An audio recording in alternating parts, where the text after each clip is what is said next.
I'm Trish Power Scott. And I'm Lynn Loria. Welcome to Two Cents of Sunshine. In our channel, we want to teach you about the correlation between mental wellness and exercise. I'm going to teach you all the physical parts. And I will talk to you about emotions and managing emotions and how to incorporate all that activity and to process a lot of that. Yes. So, it was like a big event for me when I realized that there was this correlation between exercise and mental wellness. My dad had passed away and I don't cry, right? So I had like this big like epiphany of I gotta go like take care of this. And I went down on my treadmill and I ran and ran and ran until tears just flew out of me. And like that was that moment where I realized exercise is going to do something for me.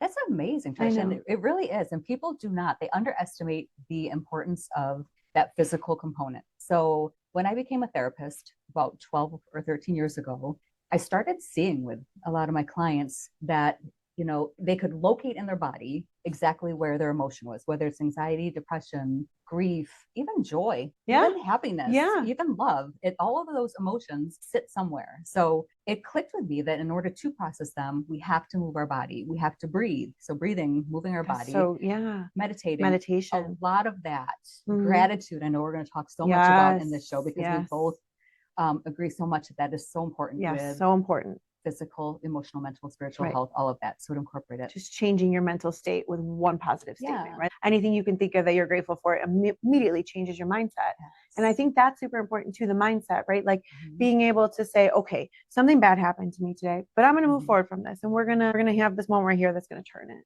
And so I love that, teaching how we are able to do that and giving you with the tools and me with the physical. Absolutely. Yeah, very excited because all of us, every person I have learned has struggled with some kind of emotions. And we take it lightly to say someone has anxiety. Anxiety is really fear. And fear can be good. Yeah. Someone jumps out of an airplane, they're feeling anxiety. Yeah. Right? Good point. It is. So even the adrenaline, which is that we get to run that marathon or to process, symptoms of panic disorder or social anxiety, right?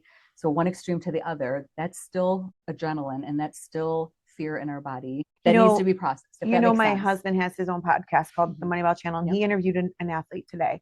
And I watched a small clip of it. It's so random that this comes up because he said there's a difference between fear and being afraid. And a little amount of fear is healthy, right? That boosts your adrenaline. Like you should have a little bit of fear going into something, right? There should be that's a natural reaction. Sure. But you shouldn't be afraid in a normal situation, right? Like of a football game, or he was talking about being an athlete in a football game. But that fear, the anxiety, and when you break it down, the way I was able to conquer anxiety, I take absolutely nothing for it anymore, is by understanding that anxiety, broken down to its finest moment, is fear, because you were in a situation once that caused you some reaction. Absolutely. So being able to break it down is so helpful. But for me, when I couldn't figure out why I couldn't break it down, and I went and I boxed, and that's how I created Beatbox, and that has been such an amazing tool for me. I realized that getting the adrenaline out was what got rid of it for me.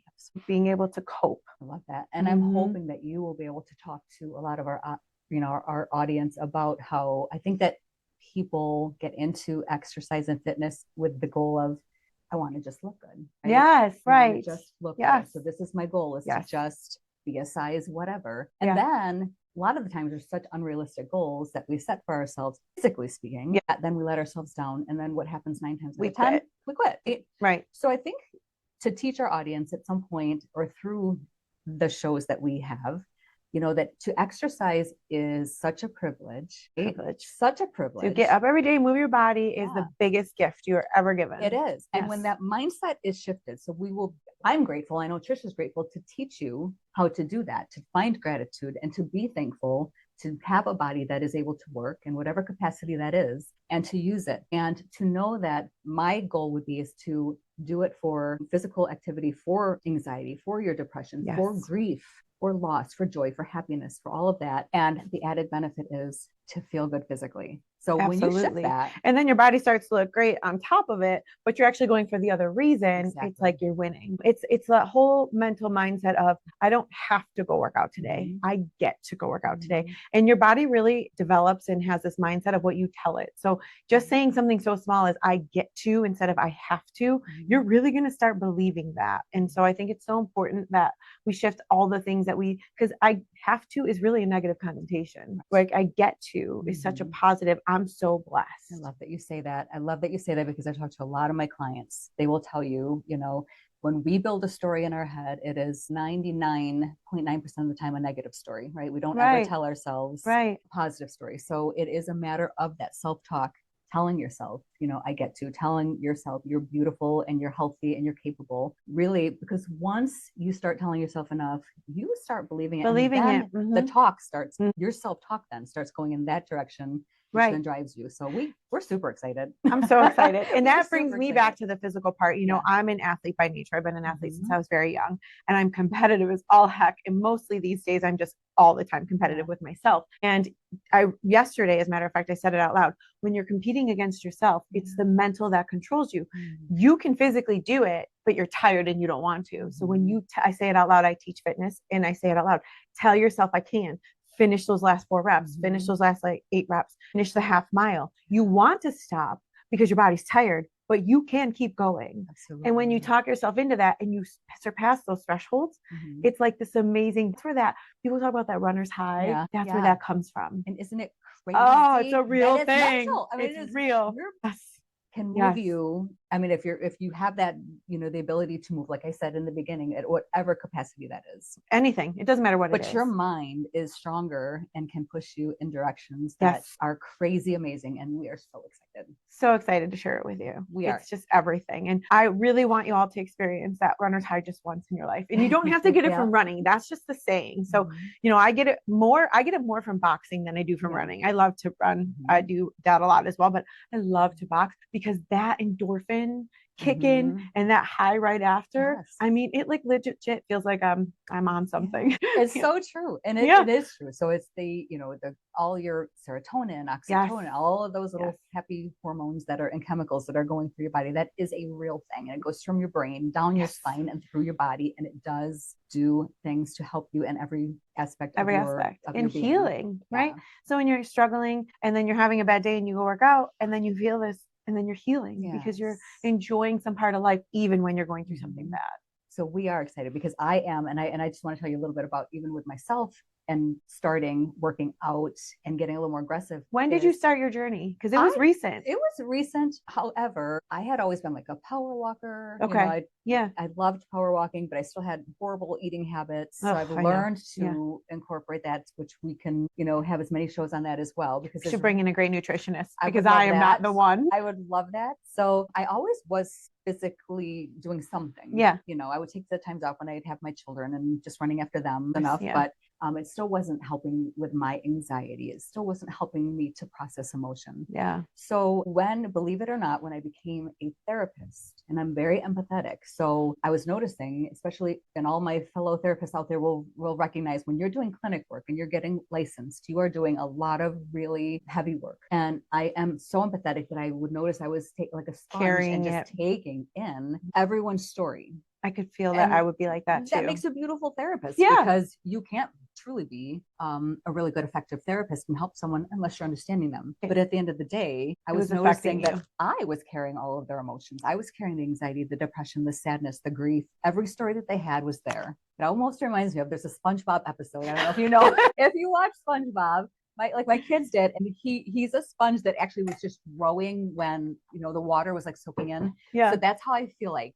Okay. SpongeBob, you were just absorbing it all. Extra large sponge. And I noticed that when I started working out and really working out, cardio and weights and putting them together, that was my therapy. That is how I was able to be like SpongeBob and step on that sponge and release all of that. Crazy. That's when it really hit me. I was preaching it to everyone, but daily, you weren't actively but I wasn't doing actively doing it. So to do that, I can now tell people that it is probably one of the most effective ways to get Oh, it's through wild, right? and manage emotions. So, You know what else I find too is that I know people, one of the things that when I'm talking to others about this, that they say is, I don't have enough energy like you do. It's actually kind of some sort of pyramid scheme, because it takes energy to go work out, but then you get way more energy. So you give a little bit and you're giving back so much. Like I had someone text me the other day, and I love when people send me these little messages. Please keep them coming, because they just fuel my soul. She said, I just, she came to my class. We just crushed that class. That was so hard. And I just got so much done. Like, she had so much energy to keep going and going. And so if you feel tired and you feel lethargic and you think you don't have enough energy, come try, because it's going to fuel you for the rest of the day. And then you're going to sleep good too. Absolutely. Right. And just like those negative thoughts that I said, that, we just naturally, when I say we, I mean the entire world. When we have thoughts in our head, they are never positive and happy until you retrain, cognitively speaking, we retrain, and that takes a lot of work. But also with the exercise, I just think that if you, keep doing that and start seeing that you're getting the energy, start seeing that you're doing it for reasons that are healthy, whether you want your heart better, whether you want your blood pressure down, and then to see the physical part as being the secondary effect from that, it is amazing. And just to know how strong you are and what you're capable of. Yes. And that fuels your mental even further. I love that. So we're excited because, we do have different guest speakers that we hope to have on, from the nutritionist to, I have a wonderful person who lost her son tragically at a very young age and took her pain into purpose, and always did yoga, and now specifically now does grief yoga. So again, movement of the body, breathing to focus on managing a lot of that hard loss and emotion. I know that you have a couple of people in mind also. And specifically me, right? Like, so I want to teach you all how to specifically box. I mean, that's something, I think that the boxing works so well on anxiety because you're physically hitting something, right? So you're getting it out, or in situations of life that come at you that are hard and negative, and you got to think, you got to actively get them out. And one of the things I was teaching just yesterday was that, how do you say, come work it out, get that mental out, work out that mental? How do you do that? Well, when you're hitting something and you have this music and you know what you're doing, so you're ready, you know what move to do, you know how to jab or hit or whatever, and then you get inside that mental and you think about the situation that's bothering you, and then you actually hit something. I mean, it releases it all, right? It's just gone. So you can, and then you'll find too, which is amazing, you're going through this workout and the next thing you know, like, wait, the class is over, because you just used it as a therapy hour, but you were working out the whole time. So you're drenched in sweat and cleansed out. Like, it's wonderful. And you're so wonderful. And I love it. I know we've talked, I have arthritis in my hands. I hate to say that, or I would be at every one of your boxing classes. Oh, it's so fun. I tell my clients, especially with anger management. Yes. It's something. A pillow, not a person. Never. We don't hit each other in boxing, for the record. But no. There literally are places where you can smash, and I don't even know the names of them, but go to them. You can smash glass against different things, or hitting. There's something about releasing that energy that is just so healing. We can't stress that enough. But I do want to say that, when we are sitting there and have that negative thinking, and we are sitting there after a long day of work, or our children are just not cooperating. I live that life. Right? Or something breaks down in the house or the car, or we have to do a laundry list of so many things. We don't prioritize ourselves. Okay. And we just sit there and we let 10 minutes go by, and we're like, I really should exercise. And we let 20 minutes and an hour and 2 hours. And by that time we're done. So I think it is actually Mel Robbins, who I do love, who said, it might be her, who said, 5-second rule. Get up within 5 seconds of that thought of going to exercise, and you'll do it then. So make sure you're giving yourself the goal to do it, and make sure you're giving yourself, the push to just get up and do it, and don't overthink it. I love that. So my personal rule to that whole thing is you have to be disciplined. And I will tell you that discipline and consistency are the key to life. If you are disciplined, I just watched a whole thing on Tom Brady, and he said, I am absolutely not the most gifted, talented athlete in the world. I am not the most naturally. I worked the hardest consistently. And that is what life is. You can literally have anything you want if you go out and work for it. And my rule is, I don't wake up every day. I do love to work out. Don't get me wrong. But I don't wake up every day and go, yes, I'm going to go work out today. Yeah. I mean, most days I do, I'm not going to lie, but you still have to be consistent and have discipline. So on those days where I just don't want to do it, I'm tired. I get tired like everybody else and whatever. I have the 10-minute rule. I have a gym in my basement. It's very easy. Go to the gym and you have 10 minutes. If I get in there and 10 minutes have gone by and I still feel that way, today's not my day. That's okay. But I promise you that 97% of the time, I then continue going on. I feel better. I've completed something, and now I can go on with my day. Yeah. But 10 minutes, you can do anything for 10 minutes. And that's like the mindset. You got to talk yourself into it. You got to be your biggest advocate every day. I love that. And it is so true, because if you're not taking care of yourself, really, truly, no one else is doing as good a job. And I am a better mom every single day when I work out. Your patients, you will watch your patients just like, so can I say something on that? Because I will tell a lot of my family, my clients, anyone who I can tell, they feel so guilty with all of that stuff that I said that you have to get done. I have to make dinner. I have to get, I'm like, well, that's just selfish. And I'm like, that's not selfish. No. And it's not even when you're going to the gym or you're working out or you're going to take that walk or you're going to the boxing class or whatever you're doing physically, it is not just self-care. I look at it more as family care. Correct. Beyond self-care. So put the self-care, side by side with it. That is your family's care. Because when you're healthy, you're able to be here on this earth, taking care of them in a healthy way. If you have little ones, which I know you got we have 3 little boys. My buddies. I know. But, I'm in the thick of that part of it. Yeah. It's fun. Yeah. Oh, it's so fun. Good way to get through. Get that energy out. But it's super amazing to shift the mindset to know this is family care. This is for everyone you love, starting with yourself. And then everyone else around you. And what happens is if you don't take those minutes and you're feeling it all wherever you feel it, it's going to come out at them, right? Absolutely. And so you're not actually really upset with them, but you're so overwhelmed because you didn't get rid of it yet that you have outbursts with them. Yeah, so true. I mean, I do personally. I know that happens to me. Absolutely. Like if I haven't settled myself for the day with a workout, I know I'm more anxious, and then that comes, my patience with them is a lot less than if I go work out. It's just the way it is. I mean, everybody has days like that. Absolutely. Yeah.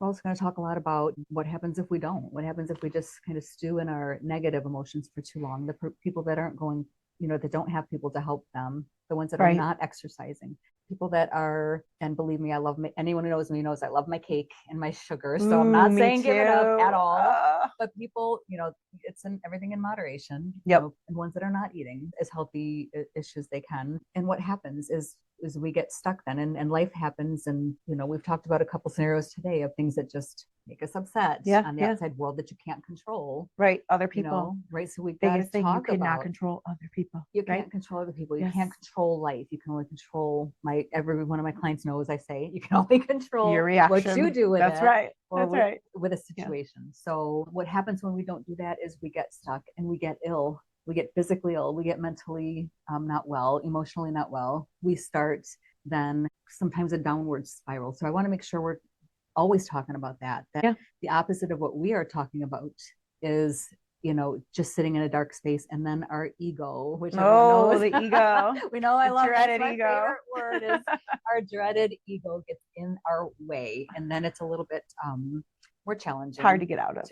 Yeah, so absolutely. Why not be preventative in that? I love the fact that we are working together to move. We're going to align our passions. Yes. We feel passionate about each other's, but we're also super passionate individually about our own, and it just aligns well. And so we cannot wait to share that with all of you and how to truly live your best life. That's what this is. How can we help you to live your best life? And we really feel strongly about it, that we can make other people better and feel good every day. And to go on that, we hope also to get feedback and ideas. Please give us some, because there's nothing that we. Is there an issue? I was saying earlier before we started today, it clicked to me that one of the topics I want to talk about is adult bullies and how do we deal with that, or maybe even kid bullies and how you deal with that, because we've all dealt with that. How do you deal with your kids and having this, but the adult bullies, and how do you react? Because all you can't control is your reaction. So how do we do that? And how do you keep a mindset when everything around you seems to be negative? Because you've got to take control of that. You've got to be a leader to you. So taking control of yourself in those scenarios. I love that, Trish. Yeah, because it is true. There are so many situations in this world today. It can be uncomfortable. Say that for lack of better words. Yeah, right. But there are no topics off the table. So please let us know your thoughts, and we're happy to address them and see what we can do to figure out life together. I love through it. movement, breathing, through just talking. Oh, I love it. So join us, because we're going to go through all those things, all the tools. I'm going to give you all the exercise tips. I also have a full exercise app that you guys can go to actually work out You can come see me live if you're local, of course, at Buff and Flow in Orchard Park. And yeah, we're going to go through it all and make us mentally well. What is that? Can you give the little information? The app, is Motivate by Powerhouse. I've accidentally over the years branded myself as Powerhouse. I own Powerhouse Real Estate first, and then people started calling me Powerhouse. So it wasn't on my maiden name is Powers, if you don't know that. So it was an accident, but it kind of fit. I love At first I didn't really like it. And then I was like, you know what? Someone said to me, you're walking your truth. And I was like, oh, I am. So I'm walking my truth. So I'm just going to roll with it. So I own the app Motivate by Powerhouse. And what it is this kind of stuff too, the mental wellness piece. Love it. And then the physical workouts. So I filmed on the app workouts where you can do them completely by yourself. You can go to a gym and do them. You can do them. I have vacation workouts. So you can take me on vacation where you just bring bands and you're able to work out there because none of this has to be some crazy expensive gym membership where you're like showing up 4 hours a day. And no, you don't need all of that. Like you just need 30 minutes to an hour a day, however long you want to go. And of, the right things, as you get older, like my age, you're going to start to, you need certain things, right? You change and you need weightlifting, and we'll tell you why. And you need, the cardio doesn't have to be, if you're not a runner, you do not need to run. People have this like crazy thing that they think power walker. Yeah, you're a power walker. I mean, you basically shall be running because your speed is like a runner. Like I'm a little confused at how you go that fast. I don't think I could walk that fast. But and they do actually say walking on an incline is better for you in multiple ways, better for the way you look and your glutes and your hammies and all those things, but it's also better for your joints. It's better for your impact. Walking on incline also is like, I read this whole article about it, about how it rips up your abs, it rips up, your and then walking up on incline actually improves your speed when you do start to run. I love that. So because it's building so much muscle. So we'll talk about that. Yeah. So we're going to talk about all of it, and we're just really excited to share it all with you. So we're hoping you'll join us along our little journey here. Thanks for being here with us.